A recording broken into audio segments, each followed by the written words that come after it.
अच्छा ये बच्चा कब से मम्मी मम्मी का रट लगा के रखा है? इसकी माँ कहाँ है? इसकी माँ महाकुंभ नहाने गई थी, अब तक लौट के वापस नहीं आई है।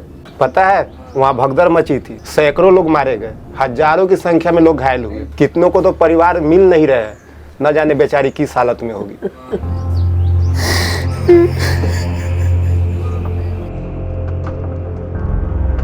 सभी लोग महाकुंभ के मेला जा रहे हैं, हमें भी जाना है। कुछ दिन पहले तो घुमा कर लाया हूँ, और कितना घूमोगी? ये कोई साधारण मेला नहीं है, 144 साल बाद आया है। इसमें नहाने से सारे पाप धुल जाते हैं। क्यों, तुमने भी कोई पाप किया है क्या? अरे बाबा, हर इंसान से जाने अनजाने में गलतियां हो जाती है, जरूरी नहीं कि कोई पाप ही किया हो। पाप से याद आया, हमने भी एक पाप किया है। क्या? शूद्र अछूत दलित परिवार में जन्म लेना पाप से कम है क्या? न जाने हमारे पूर्वजों ने कितना गंगा स्नान और महाकुंभ नहाया होगा, लेकिन आज तक हमारे पाप नहीं धुले। आज भी हमारे ऊपर शोषण, अत्याचार और दमन होते हैं, बस इसलिए कि हम नीच जात और शूद्र से आते हैं। पता नहीं आप किस जमाने में जी रहे हैं, अब ये सब कहाँ होता है? खूब होता है, बस कुछ लोग ये मानकर चुप बैठ जाते हैं कि हम दलित हैं, नीच है, अछूत है और जुल्म सहना हमारी खानदानी परंपरा है। कुछ लोग हिम्मत करके आवाज भी उठाते हैं तो उसे काल कोठरी में बंद कर दिया जाता है। हे भगवान, कहाँ से आपके दिमाग में ये सब बात चलते रहता है? क्या क्या सोचते रहते हैं? अभी कुछ दिन पहले राजस्थान के अजमेर में एक दलित दूल्हा जब घोड़ी चढ़ के बारात जा रहा था, उसको बारात जाने नहीं दिया गया।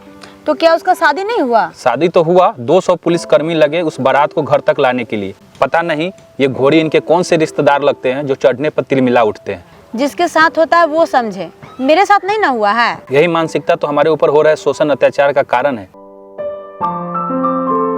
अगर कोई ऊंची जाति के यहाँ कोई घटना घटता है तो पूरे भारत ही नहीं बल्कि पूरी दुनिया के लोग आवाज उठाते हैं और उसके लिए लड़ते हैं। हम ये सोचकर चुप बैठ जाते हैं कि जिसके साथ हुआ है वो समझे, मैं क्यों। वो लोग एकता का महत्व समझते हैं लेकिन हम नहीं। ये सब सुना के क्या साबित करना चाहते हैं? भूल गए, जनक ठाकुर की बेटी के साथ सिर्फ छेड़छाड़ हुआ था तो उसके दोषी आज भी जेल में है, और बलेसर चमार की बेटी के साथ दुष्कर्म हुआ, उसको मारकर नाले में फेंक दिया गया, आज भी उसके दोषी खुलेआम घूम रहे हैं, उस पर चर्चा तक नहीं होता। कुछ भी कहो तो फालतू का ज्ञान देने लगते हैं। धर्म आस्था नाम की भी कोई चीज होती है या नहीं? यही आस्था तो हमारे जीवन को खास्ता बना रखा है। दिल से पूजा पाठ करो, मंदिर जाओ, देवताओं को छू लो तो उनका देवता अपवित्र हो जाता है, मंदिर से भगा दिया जाता है, और पूजा पाठ न करो तो अधर्मी कह के हमें गाली दिया जाता है। पापा, मैंने पूरा होमवर्क कर लिया, अब मैं खेलने जाऊँ? जाओ, खेल कर जल्दी आना, एग्जाम चल रहा है तुम्हारा। देखो, छोटे की परीक्षा चल रही है, अगर हम लोग चले जाएंगे तो उसका क्या होगा? सुनिए ना, छोटे को 2 दिन के लिए आप नहीं संभाल सकते हैं? फिर मैं आकर सब कुछ संभाल लूंगी ना।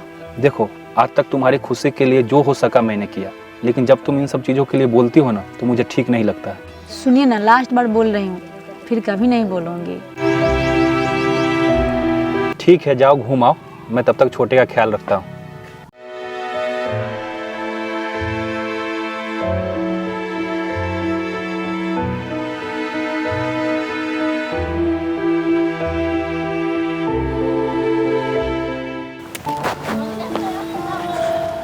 बेटा, हम महाकुंभ के मेला जा रहे हैं, अपना ख्याल रखना और पापा को परेशान मत करना। हम तुम्हारे लिए ढेर सारी मिठाइयाँ लेकर आएंगे, ठीक है? ठीक।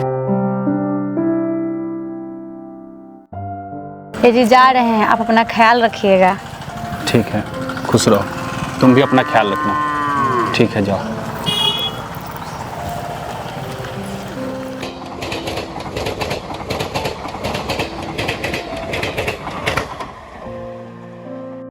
कण कण में भगवान बसे हैं। Hello hello. ए जी, हम पहुंच गए हैं। अच्छा ठीक है, रखती हूँ। हाँ ठीक है।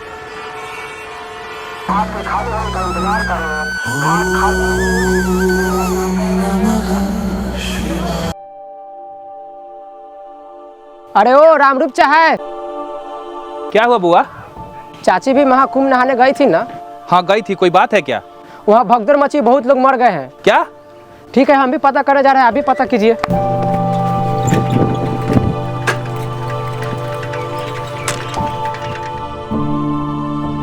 हजूर, मेरी बीवी महाकुंभ नहाने गई थी, सुन रहे हो वहाँ बहुत भगदड़ मचा है, बहुत सारे लोग घायल हो गए हैं, बहुत सारे लोग मर गए हैं। मेरी बीवी का फोन बंद आ रहा है, हजूर मेरी बीवी को ढूंढ दीजिए हजूर। अपने बीवी की तस्वीर लाए हो? हाँ लाया हूँ ना। लाओ तो। ये है।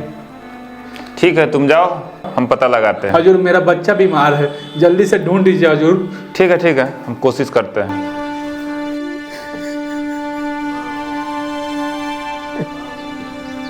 देखिए बच्चे की हालत बहुत खराब हो रही है, जल्द से पैसा का इंतजाम कीजिए और दूसरे हॉस्पिटल में ले जाइए। पैसे का बंदोबस्त हम करने जा रहे हैं, तब तक कुछ तो करिए। ठीक है, आप बंदोबस्त कीजिए, तब तक हम देख रहे हैं। आ रहे हैं।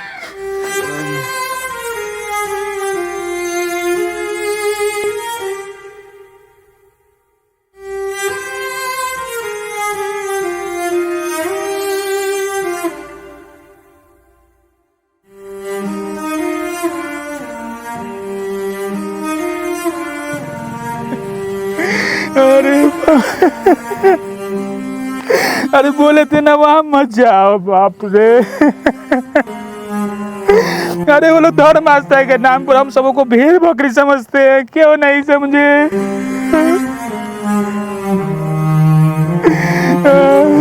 अरे उठो ना,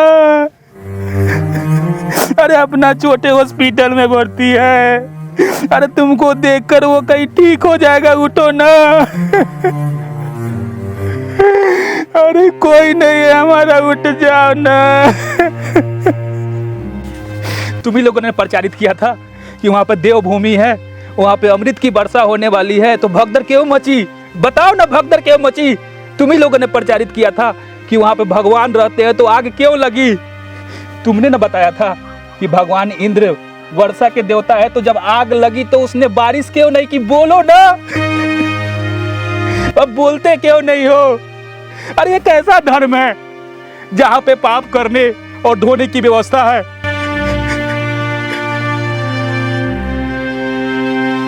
अरे उसी दिन तो हमने भगवान राम के प्राण प्रतिष्ठा पे मैंने पैसा दिया था। अरे भगवान में जब प्राण प्रतिष्ठा हो ही गया, अगर उसमें प्राण आ गया तो फिर इस भगदड़ को क्यों नहीं रोका?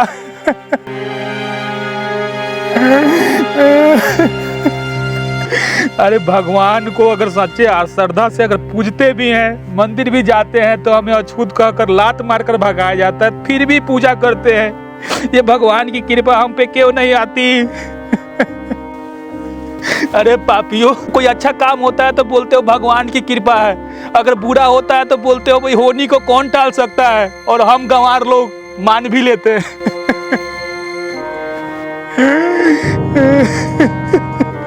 अरे हम अछूत हैं, हम शूद्र हैं, हम नीच जात के हैं, तो हमें भी गंगा नहा कर क्यों नहीं पाप धोल दिया जाता? क्यों हमारे साथ जुल्म, अत्याचार और दमन होता है? अरे तुम ही लोग ना बोलते हो भगवान के मर्जी के बिना पत्ता नहीं हिलता। कुंभ में जो भगदड़ हुई, क्या भगवान के मर्जी से हुआ? और वो तुम्हारे परिचय वाले बाबा कहाँ है जो पहले ही लिख देते हैं कि कहाँ पे क्या होने वाला है, नहीं होने वाला है? अरे कुंभ में भगदड़ मची तो उसे क्यों नहीं बताया? उसने पर्ची में क्यों नहीं लिखा कि यहाँ भगदड़ मचने वाला है? अरे हम लोग ये क्यों नहीं समझते कि हम दलित पिछड़ों का इस्तेमाल किया जाता है सिर्फ धर्म और आस्था के नाम पे? हमें बस दो चीज़ों के लिए इस्तेमाल किया जाता है, अगर धर्म और आस्था के नाम पे हमें ठगना हो तब, नहीं तो हमारा वोट लेना हो तब। हम ये सब चीज़ को क्यों नहीं समझते?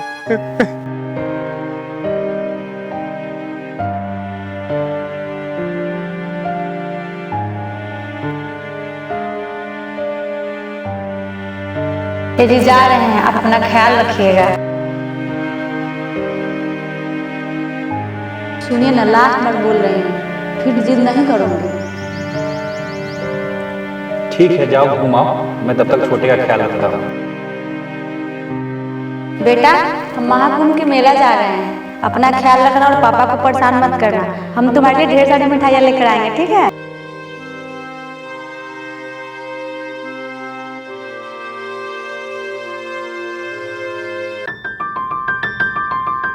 अरे चला, आजकल धंधा बड़ा मंदा चल रहा है। चलिए ना आगे, कोई ना कोई रास्ता निकलिए जाएगा। अरे ओ बालक, क्यों उदास बैठे हो? गुरुजी, लग रहा है बहुत देर से रो रहा है। अरे ओ बालक, ये संसार दुखों से भरा हुआ है और दुखी लोगों को हम अच्छा मार्ग देते हैं। बताओ तुम्हारी क्या समस्या है? मेरी पत्नी महाकुंभ नहाने गई थी, वहाँ पे भगदड़ मची और वहीं पे दब के मर गई। अभी मम्मी के याद में मेरा बेटा हॉस्पिटल में तड़प रहा है, मेरे पास पैसे नहीं है, मैं क्या करूं? ओम शांति, ओम शांति, ओम शांति। बालक, यह बहुत दुखदायक घटना है, इससे ज्यादा दुखी होने की जरूरत नहीं है। जो व्यक्ति गंगा के किनारे मरता है वो मरता नहीं, उसे मोक्ष मिलता है। जो गंगा के किनारे मरता है उसे मोक्ष मिलता है, उसे स्वर्ग की प्राप्ति होती है। हाँ बिल्कुल।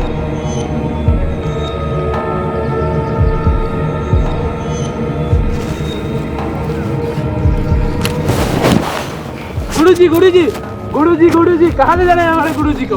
बाप रे बाप, गुरुजी गुरुजी गुरुजी, बाप रे बाप, गुरुजी को कहाँ ले जा रहे हैं? बाप रे बाप। गंगा के किनारे मरने से मोक्ष प्राप्त होता है, स्वर्ग मिलता है। तो तुमको तो गंगे में ही डुबा दिए, गुरुजी की तरह तुमको ही मोक्ष प्राप्त करा दे क्या?